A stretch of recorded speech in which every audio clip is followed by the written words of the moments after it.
미국 뉴욕 증시가 급락 하루 만에 비교적 큰 폭으로 반등했습니다. 내구재 주문 등 지표 호전에 이어 유가 상승, 국채 가격 반등에 힘입은 에너지, 금융주들의 상승으로 다우는 전날보다 1.25% 올라 8,403으로 거래를 마쳤습니다. 고 노무현 전 대통령의 연결식이 오늘 오전 11시 서울 경복궁 앞뜰에서 국민장으로 엄수됩니다. 이후 노 전 대통령의 유해는 노제를 거쳐 수원 연화장에서 화장되고 봉화마을의 사찰인 정토원에 안치될 예정입니다. 정부의 세금 감면과 환율 하락 등으로 제조업 체감 경기가 석 달째 호전되고 있습니다. 하는 조사에 따르면 제조업의 5월 업황 기업 경기 실사 지수인 BSI는 74로 전월보다 5포인트 올라 석 달 연속 오름세를 보였습니다. 미국 GM이 파산 후 새 회사를 설립하는 쪽으로 가닥이 잡히면서 GM 대우차 처리를 놓고 산업은행과 GM 간 줄다리기도 본격화됐습니다. 산업은행은 GM 대우를 하이브리드카, 소형차의 핵심 생산 본부를 하겠다는 보장 없이 유동성 지원을 할 수 없다는 입장입니다. 안녕하십니까. 이슈한 마켓의 최리나입니다. 간밤에 뉴욕 증시가 급락 하루 만에 다시 반등에 성공했습니다. 유가가 오르면서 지수 관련 대형 에너지주가 반등을 주도했고요. 또 하루 전에 증시 하락을 촉발했던 미국 국채 상승세가 꺾인 점 역시 투자 심리를 다시금 살려놓았는데요. 관련해서 은행주의 흐름도 좋았습니다. 또 발표됐던 지표는 혼조세를 보였는데요. 보다 자세한 글로벌 증시는 NH증권 김영렬 연구원과 함께 정리해보도록 하겠습니다. 안녕하십니까? 네, 안녕하십니까? 네, 하루 만에 반등에 성공을 했네요.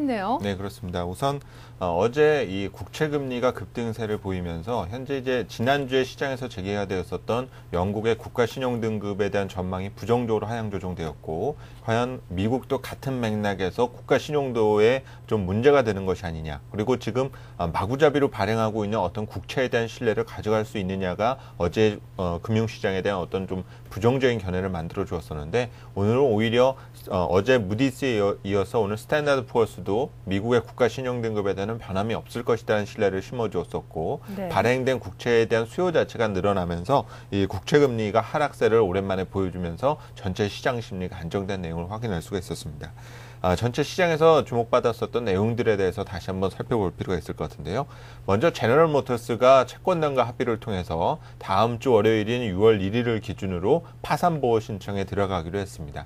이제 오랜 기간 거듭되어 왔었던 이 제너럴 모터스에 대한 미래에 대해서 어느 정도 이제 가닥이 잡힌다라는 측면은 시장에서는 긍정적으로 영향을 줄 수 있을 것 같은데요. 장중한 때 50% 이상 올랐었던 제너럴 모터스의 주가는 장 막판에는 밀리면서 약보합권으로 마감을 하는 모습을 보여주었습니다.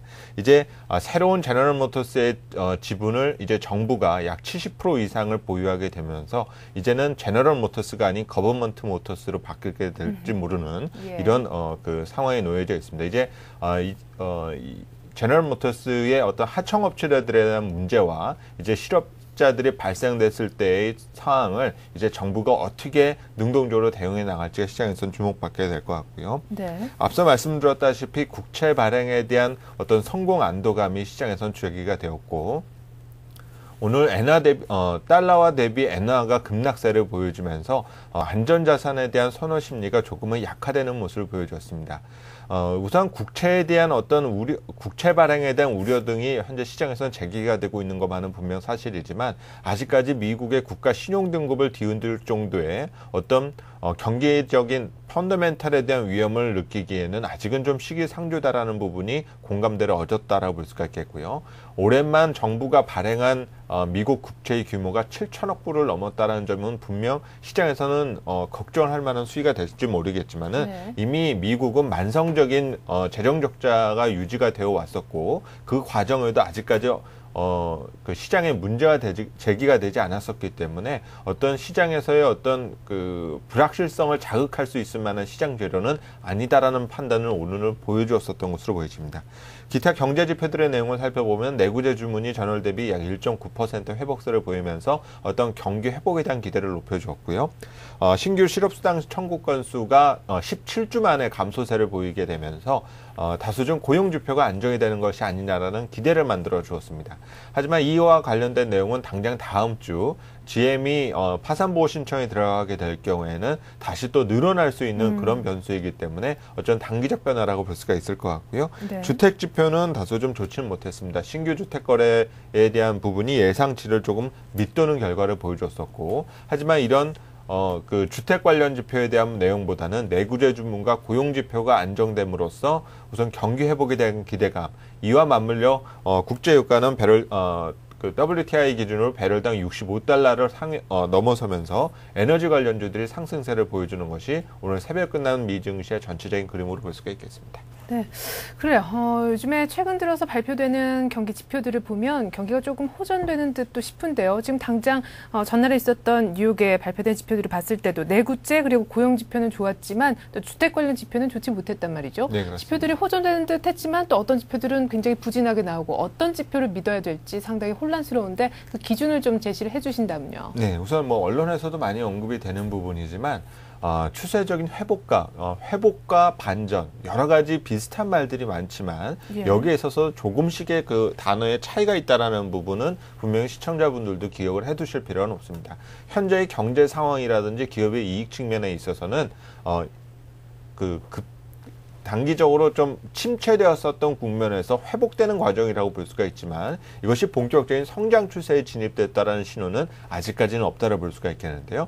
따라서 최악의 국면에서 벗어났다라는 것에 의한 어떤 안도감에서 시작된 어떤 시장 상황이고 경기에 대한 기대 심리가 밑바탕이 되어 있다고 보시는 것이 중요할 것 같습니다. 예. 최근에 회복 조짐을 나타내게 되는 어떤 글로벌 경기에 대한 상황을 살펴보실 필요가 있을 것 같은데요.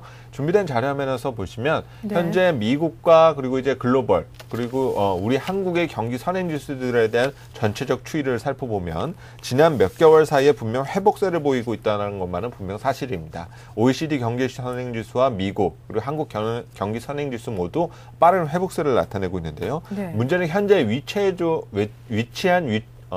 현재의 위치를 다시 한번 살펴보면 네. 지난 한 3, 4개월 전과 비교했을 땐 분명히 개선되었다고 볼 수가 있지만 지난 1년 전과 비교했을 때의 현재의 수준은 여전히 마이너스 수준에 머물러지고 있다는 점입니다. 결국은 네. 수준에 있어서는 아직까지 회복되었다라고 말하기는 어렵지만 어떤 기대를 심어주고 있는 그런 회복 국면이다라는 쪽의 의미는 분명 가능하다고 볼 수가 있겠고요. 네. 하지만 하지만 이런 경기 선행지수 등이 회복세를 보이고 있음에도 불구하고 경기 전망을 낙관하기 어렵다라는 것은 실질적인 최강 경기 지표들의 회복은 아직 더딘 모습을 보이고 있다는 점입니다. 다음 준비된 자료 화면을 보시면 현재 미국의 소비 부분에 대한 그 개인 소비와 또 이에 따른 증가율을 나타내고 있는 그래프인데 짙은 색으로 나타내는 것이 작년과 비교했을 때 현재 미국 소비자들이 소비를 얼마나 더하고 덜하느냐를 나타내는 지표가 짙은 파란색 선으로 나타낸 부분인데요.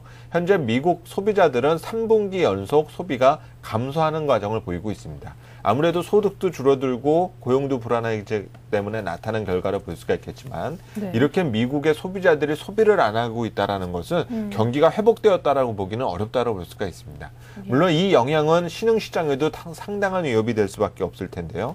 현재 중국의 수출과 수출에 대한 증가율에 대한 변화를 또 살펴보면 지금 짙은 색에 보시는 것처럼 중국의 수출은 작년과 비교했을 때 마이너스 30% 이상 급감한 상태에 놓여져 있습니다. 예. 가장 근본적인 원인은 선진국 소비가 줄어들었기 때문이라고 볼 수가 있는데요.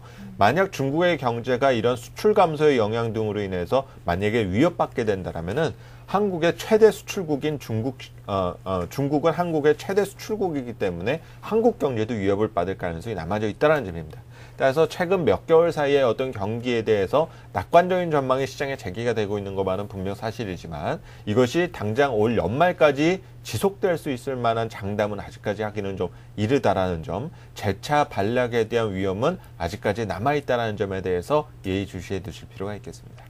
네, 선진국의 소비가 지금 침체되어 있기 때문에 이와 연관된 중국 또 거기에 같이 지금 링크가 되어 있는 우리나라까지 영향을 줄 수 있다라는 말씀이신데 어쨌거나 경기 회복에 추세적인 의미를 못 갖는다고 한다면은 결국 기업 이익도 재차 반락한 위험이 있다라는 말씀이신가요? 네, 그렇습니다. 우선 우리 기업들의 이익 부분도 지난해 4분기에 우리가 예상하지 않았었던 금융위기를 경험을 했고 이 금융위기를 경험하면서 경영활동 부분에 있어서 상당히 보수적인 접근 전략을 가져갈 수밖에 없습니다. 예. 만약에 처리하지 않은 비용이 있다면 회계장부에 최대한 많이 반영을 하려고 할 것이고 만약에 이익이 나는 부분이 있다 하더라도 이것을 이익을 냄으로써 주주에게 배당으로 돌아가기보다는 최대한 이익의 규모를 낮춰서 최대한 그 자금을 기업 내에 유보할 수 있게끔 맞추게 되는 보수적인 경영 전략을 할 가능성이 높다는 점인데요. 예. 이처럼 경기와 기업들의 이익 전망과 관련돼서는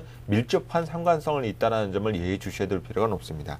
준비된 자료 화면을 살펴보시면 네. 현재 우리 기업들의 이익 수정 비율과 그리고 경기 선행지수들에 대한 움직임을 살펴보면 언뜻 그래프의 내용만 보더라도 두 그래프의 지표가 상당히 동행적인 모습을 가져가고 있다는 점을 확인하실 수가 있을 겁니다. 네. 그만큼 경기의 전망 자체가 낙관적으로 예견이 되면서 이 이익 수정 비율이라는 것은 기업 이익에 대해서 상향 비율과 그리고 하향 조정하게 되는 그 비율을 나눠서 나타나게 되는 건데요. 결국은 이 기업 수정 비율이 우상향한다라는 것은 이익 전망을 상향 조정하게 되는 건수가 늘어난다라고 볼 수가 있습니다. 예. 그만큼 경기 전망을 낙관적으로 예견을 하면서 이익 수정 비율이 개선되는 모습을 분명 나타내주고는 있지만 현재 앞서 말씀을 드릴 때 경기 부분이 분명 추세적인 회복을 보인 것이 아니다라고 말씀을 드렸기 때문에 만약에 경기 전망이 다시금 재차 반락되는 모습을 보여주게 된다라면은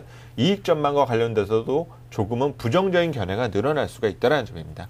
따라서 올 하반기의 전체적인 그림에 있어서는 어떤 한 방향을 갖는다라는 측면보다는 이제는 조금 더 회복에 대한 가능성을 높게 예상을 하면서도 전체적인 어떤 저항의 의미 그리고 좀 경계의 눈빛이 늘어날 수 있는 것이 올 하반기에 예정된 금융시장의 전체적인 움직임과 또 주식시장의 반응이 될 수 있다는 점을 염두에 두시고 또 전략을 마련하는데 좀 지침이 되었으면 합니다. 네, 잘 알겠습니다. 무조건 올 하반기 쪽으로 갈수록 경기가 추세적으로 좋아질 것이다 라고 확신하는 것은 지금 좀 위험한 생각이 될 것 같습니다. 반락할 수 있다는 것도 염두에 두시면서 전략 함께 세우시길 주문하셨습니다. 자, 오늘 한 주 마감하는 금요일인데 말이죠. 우리나라 또 아시아 포함해서 전 글로벌적으로 우리가 주목해야 될 만한 시장 일정이 있으면 소개해 주시죠. 네. 우선 월말과 월초에는 경제 지표들이 많이 집중되어 있습니다. 당장 오늘만 하더라도 미국의 1분기 실질 GDP 예비치와 관련된 발표 예정이 되어 있는 상태이고요. 당장 또 다음 주에도 글로벌 북미 지역, 유럽 그리고 한국도 포함해서 다양한 경제 지표들에 대한 발표 일정이 예정이 되어 있습니다. 네. 먼저 6월 1일 다음 주 월요일에는 한국의 1분기 실질 GDP에 대한 발표가 예정이 되어 있는 상태이고요. 전월과 비교했을 때는 개선될 거라고 보고는 있지만 우선 여기에 대해서 어떤 확신을 심어줄 수 있을 만한 내용이다라 보기는 좀 어려움이 있을 것 같고 또 미국에서는 미국의 5월 ISM 제조업 지수 등이 발표되면서 최근 경기 선행지수와 소비자 신뢰지수 등이 전부 다 선행 지표들이 회복세를 보여주었기 때문에 미국의 경기 선행성이 짙은 제조업지수의 경우도 회복 가능성은 높다라고 예상을 하고 있습니다. 다만 우리가 우려하는 것은 5월 중국 PMI가 1일에 발표된다는 점인데요. 계절성에 따르면은 4월과 5월에 넘어갈수록 중국의 PMI의 경우는 오히려 조금 정체를 보였던 적이 많기 때문에 과연 다음 주에 미국의 경제 지표를 따르게 될 것이냐 아니면 중국 지표의 반응을 보일 것이냐에 따라서 국내 증시의 향방이 좀 결정될 가능성이 높아 보이고요. 2일과 3일에는 미국의 5월 자동차 판매 그리고 3일에는 유럽 지역의 1분기 실질 GDP가 발표가 예정이 되어 있고 네. 4일에는 유럽 그리고 영란은행의 통화정책위원회가 예정이 되어 있습니다. 물론 금리에 대해서는 변경사항은 없고 현 단계에서 동결기조 자체가 유지될 것으로 예상을 하고 있는 상태이기 때문에 전체적으로 굵직굵직한 시장 지표들이 남겨져 있다. 또 이 과정에는 분명 기대할 만한 수준은 있지만 과연 다음 주 이 경제지표 일정과 금융시장의 반응은 예상했었던 변수가 나올 것이냐 아니면 만약 예상에 못 미치는 내용이 나왔을 때 시장에서 과연 이에 대한 어떤 실망을 느끼게 될 것인지 이런 심리적인 힘겨루기가 나타날 가능성이 높다라는 쪽에 어떤 재료가 예정되어 있다라고 말씀을 드릴 수가 있겠습니다. 네, 특별히 그 재료는 중국이냐 미국이냐 이 부분도 함께 좀 체크해 보시기 바라겠습니다. 이렇게 해서 글로벌 증시 오늘은 NH증권 김영렬 연구원과 함께 정리해봤습니다. 고맙습니다. 네, 감사합니다.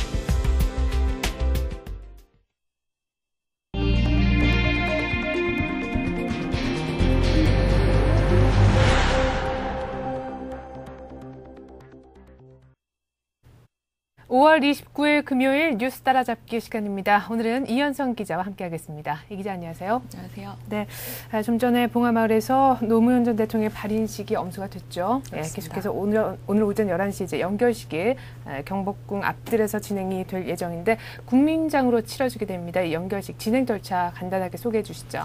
예, 이제 오전에 말씀하신 대로 발인식이 진행이 됐었고요. 지금 이제 유해를 실은 운구 행렬이 서울로 올라오는 중입니다. 서울에 도착을 하는 대로 연결식이 진행이 되고요. 이어서 노제와 화장 안치식 순서대로 진행이 예정이 돼 있습니다. 지금 오전 11시로 예정이 돼 있는데 다소 예정보다는 늦어질 수 있을 것 같습니다. 한 30분에서 1시간 정도 늦춰질 것으로 예상이 되고 있는데요. 지금 서울 경복궁 흠례문 앞들이 연결식을 준비를 한창 하고 있는 중이고요. 이 자리에는 이명박 대통령을 비롯해서 김영삼, 김대중 대통령이 참석하는 등 한 3천여 명의 추모객들이 올 것 같습니다. 진행 내용을 잠깐 보시면요. 일단 묵념이 제일 먼저 진행이 된 다음에 고인의 양력 보고가 있고 조사가 낭독된 뒤에 종교의식과 생전 영상을 보여주는 행사가 이어지고요. 이어서 이제 헌화와 추모 공연이 있게 됩니다. 지금 국민들을 위해서 광화문 일대에는 대형 전광판에 추모식 연결식을 함께 볼 수 있도록 생중계가 예정이 돼 있습니다. 이렇게 연결식이 끝나고 나면요. 오후 1시에 운구 행렬이 세종로를 거쳐서 서울 광장에서 노제를 지내게 됩니다. 그러면은 노제가 끝난 뒤에 오후 3시 수원에서 화장을 하게 되고요. 오후 9시에 다시 봉하마을로 돌아가서 이제 안치가 되는 그런 순서가 예정이 돼 있습니다. 말씀드렸듯이 지금 처음에 빈소에서 발인식이 한 30분 정도 연장이 됐었기 때문에 전체 일정은 한 30분에서 1시간 정도가 늦춰질 수 있겠습니다. 예, 노 전 대통령의 국민장 이후에 사실 우리 남은 사람들의 우리나라 처하게 되는 상황도 상당히 좀 우려스러운 부분이 아닐 수 없겠는데요. 무엇보다 지금 남북 관계가 살얼음판을 걷고 있고 또 정치권도 첨예하게 이해관계가 지금 대립된 그런 상황 아니겠습니까? 그렇습니다. 지금 남북 관계는 어느 때보다 좋지 않은 상황입니다. 살얼음판을 걷는다는 표현이 딱 맞는데요. 지금 대다수 전문가들이 이대로 간다면 이제 무력 충돌까지 나타날 수 있지 않겠냐 이런 가능성을 얘기하고 있습니다. 한미연합사령부가요. 어제 오전에 대북 정보 감식 태세인 워치콘을 3단계에서 2단계로 상향을 했습니다. 2년 7개월 만인데요. 처음에 전번에 상향을 했던 것은 2년 7개월 전인 2006년 10월에 1차 핵실험 직후였습니다. 그 정도로 지금 긴장이 고조된 상태인데요. 지금 이명박 정부 들어서 지금 개성공단도 어려워졌고, 그다음에 현대 아산직원 북의 억류가 지금 계속돼 있는 상태고요. 네. 여기에다가 우리 정부가 PSI 전면 참여까지 선언을 하면서 지금 건널 수 없는 강을 건넌 거 아니냐, 지금 이렇게까지 얘기가 나오고 있습니다. 하지만 불안한 게 남북 관계만 그런 것이 아닙니다. 지금 국내 상황도 상당히 불안한데요. 지금 여야 간의 긴장 관계가 굉장히 강도가 높아졌습니다. 정치권이 6월 임시국회를 앞두고 험로가 지금 예상이 되고 있는데요. 지금 민주당은 반 MB 전선을 만들어서 장외투쟁도 불사하겠다 이런 입장을 밝히고 있고요. 한나라당은 이럼에도 불구하고 금산분리 완화법, 미디어법 예정대로 처리를 하겠다 이런 입장을 고수를 하고 있습니다. 하지만 만약에 민주당 같이 이렇게 반 MB 전선을 만드는 세가 좀 더 확산이 된다면요. 6월 민주항쟁 그리고 전국적인 추모 열기 이런 것이 합쳐져서 더 엄청난 바람을 불어일으키는 것 아니냐 이런 예상을 낳고 있습니다. 지금 이명박 정부한테는 지난해 촛불의 악몽이 다시 되살아나는 것 아니냐 이런 얘기까지 나오고 있는 형국입니다. 예. 지금 나라는 조금 어수선한 것 같습니다. 자, 그리고 어제 금융당국이 국내 은행에 BIS, 그러니까 자기자본 비율 목표치를 11%, 지금 현행 11%인데요. 10%로 하향 조정하는 것을 지시를 했습니다. BIS 비율을 낮추게 되면 은행들은 훨씬 더 자금 운용하는 폭이 넓어질 수 있겠죠. 그렇습니다. 정부가 구조조정의 속도를 높이기 위해서 또 한 가지 방안을 내놓았다 이렇게 보시면 될 것 같은데요. 지금 금감원이 어제 18개 시중은행과 외화채무 지급보증 MOU를 다시 맺었습니다. 은행별로 최저 BIS 요구 비율을 11%에서 10%로 낮춰도 좋다 이렇게 말을 했는데요. 말씀하셨다시피 이렇게 되면은 구조조정의 여력이 조금 더 생기게 됩니다. 지금 자금 운용에 숨통이 트이기 때문인데요. 구조조정을 할 경우에는 대손 충당금을 은행들이 쌓아야 되기 때문에 아무래도 지금까지 구조조정에 대해서 부담감을 느꼈던 것이 사실입니다. 하지만 이번 조치를 취하면요. 은행 입장에서는 좀 더 여력이 커지는 것 아니냐 정부가 이렇게 말을 한 것이고요. 하지만 시장 분위기를 볼 때 은행들이 과연 구조조정에 적극적으로 나설 수 있을지는 아직 좀 의문입니다. 그리고 오히려 BIS 비율을 낮춰줌으로 인해서 국제적으로 금융 신뢰도가 떨어지고 국내 은행들이 해외에 나가서 돈을 빌릴 때 조달금리가 높아지는 부작용도 감수해야 된다. 이런 점도 유념을 해야 될 것 같습니다. 근데 은행의 어떤 구조조정 관련해서 대선 충당금 쌓는 문제를 놓고 하반기에 은행 주가들의 전망이 어둡다라는 의견이 꽤 많았는데 일단 그 부분에 있어서는 조금 긍정적으로 돌아설 수도 있지 않나라는 전망을 해보게 되네요. 자, 그리고 정부가 이번 발표에서 동시에 함께 내놓은 조치가 있죠. 시중은행의 중소기업 대출을 덜어주는 조치인데 구체적인 내용 좀 소개해 주시죠. 예, BIS 비율을 낮춰준 것이 대기업 구조조정의 속도를 높이기 위한 것이었다면 이런 중소기업 대출에 대한 규제를 좀 더 느슨하게 하겠다 이런 내용은 이제 중소기업 대출의 그 포지션을 좀 더 넓게 가질 수 있도록 은행들을 도와주겠다 이렇게 볼 수가 있겠는데요. 예. 먼저 중기대출 순증액을 37조에서 32조로 약간 낮춰줬고요. 그리고 중소기업 대출 목표 비율도 52.6%에서 50.4%로 좀 더 느슨하게 풀어줬습니다. 이렇게 되면요, 은행별로 얼마나 늘었나를 매번 정부가 액수로 관리하던 것을 이제 비율로 관리하면서 은행 입장에서는 좀 더 부담을 덜 수가 있겠습니다. 하지만 이렇게 돼서 또 중기대출이 얼마나 늘어날지는 또 향후 추이를 좀 더 지켜봐야 될 것 같습니다. 자, 이번엔 미국 금융시장 얘기를 한번 해보고 싶습니다. 신용카드 부실이 지금 갈수록 심각해지고 있다라고 해요. 얼마 전에 관련한 법안이 상하원을 모두 통과하기도 했었는데요. 지금 신용카드 회사 중에 그 회수를 아예 포기한 상각률이 10% 육박했다면서요. 예, 그렇습니다. 만약에 100원을 빌려줬으면 10원을 포기해야 된다는 입장인데요. 상당히 큰 금액입니다. 무디스가 집계를 해서 발표한 내용인데요.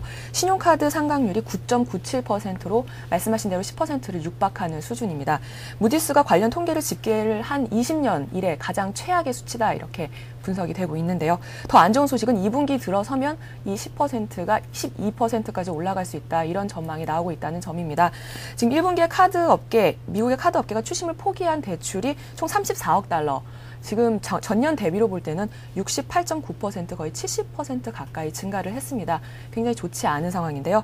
지금 더 문제는 말씀하셨다시피 신용카드 그 법이 통과가 돼가지고 앞으로 60일 이내에는 신용카드 회사들이 연체 이자를 올릴 수가 없다 이런 부분입니다. 물론 미국 정부 입장에서는 민생 법안으로 내놓은 내용이지만 카드 회사 입장에서 볼 때는 상당히 수익성이 악화될 수밖에 없는 그런 부분 아니냐 이렇게 보입니다. 네, 이번엔 부동산 얘기로 한번 넘어가 보도록 하겠습니다. 올 들어 사실 집값 회복을 이끌었다고 해도 과언이 아닌 강남권 아파트 거래가 지금 5월 들어 뚝 떨어졌다는 소식이 들어와 있는데요. 아무래도 정부가 규제 완화 속도를 좀 늦춘 탓이 아닌가 싶어요. 예, 그렇습니다. 아무래도 규제 완화를 많이 늦췄고 또 깜짝 그 오름세로 인해서 그 사들이는 사람들이 좀 더 주춤해졌다는 그런 해석이 가능할 것 같습니다. 실거래 건수 집계된 그래프를 한번 보시면요. 지금 4월에 2,200건 강남 3구에서 거래가 됐는데 지금 5월에 1,250건으로 집계된 것을 보실 수가 있습니다. 네. 하지만 그 5월 집계치는 강남 3구를 통해서 그 이제 초안을 입수한 자료이기 때문에 실제로 국토부가 최종 집계를 해보면 이 수치가 한 600에서 700건으로 떨어질 것으로 보입니다. 그러면 전월 대비 한 3분의 1로 급감했다는 그런 집계가 가능하거든요. 말씀하셨다시피 이유는 가격이 단시간에 급등을 했었고 그다음에 정부가 처음 계획했던 대로 규제 완화를 속도를 낼 수가 없게 되면서 그런 영향으로 거래가 좀 떨어졌다 이렇게 분석이 됩니다. 네, 자 그리고 말씀하셨다시피 강남권의 아파트 거래만 준 것이 아니라 지금 개별 공시지가도 금융위기 이후 10년 만에 처음으로 떨어졌다라고 하는데 개별 공시지가를 기준으로 해서 세금이 매겨지기 때문에 관련해서 세금 부담도 다소 줄어드는 것 아닐까요? 그렇게 예상을 많이들 하시는데요. 과표가 올해 오르기 때문에 그렇게 되기는 약간 힘들 것 같습니다. 결과적으로 세금이 유지되거나 아니면 소폭 오르는 그 정도가 예상이 되는데요. 지금 개별 공시지가 말씀하신 대로 보유세의 기준이 되는 숫자입니다. 지금 전국적으로 0.81% 하락을 했고요. 99년 이후에 10년 만의 하락입니다. 서울 같은 경우는 2.14%로 지금 전국에서 가장 큰 폭의 하락을 보였고요. 지금 보유세 부담이 지난해와 비슷하거나 소폭 오를 것이라고 말씀을 드리는 게 과표가 65%에서 70%로 올랐기 때문입니다. 과표라고 하면 재산세를 계산할 때 곱해지는 숫자라고 보시면 되는데요. 이것이 올랐기 때문에 지금 보유세 부담도 오히려 조금 늘어나는 것 아니냐 이렇게 예상이 되고 있고요. 마지막으로 지금 올해 전국에서 가장 비싼 땅값 항상 매년 화제가 됐었는데 올해도 역시 명동의 파스쿠치 커피 전문점 자리가 됐습니다. 6년 연속 1위 자리를 고수하고 있다 이렇게 알고 계시면 될 것 같습니다. 네, 이렇게 해서 부동산 관련 소식까지 들어봤습니다. 오늘은 이현성 기자와 함께했습니다. 고맙습니다. 감사합니다.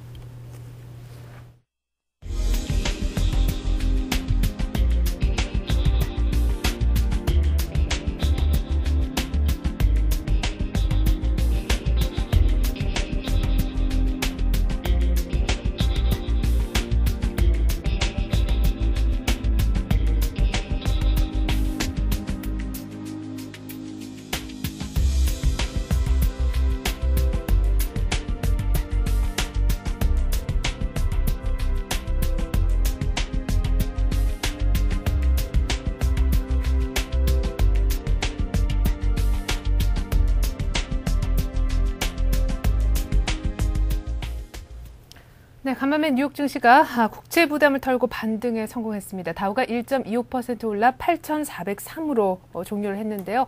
특별히 국제 유가가 또 6개월 만에 처음으로 65달러대에 진입을 하면서 에너지주가 강세를 보였었고요. 말씀드린 바대로 미국의 국채금리 상승세가 꺾이면서 관련해 은행주도 강세를 보였습니다.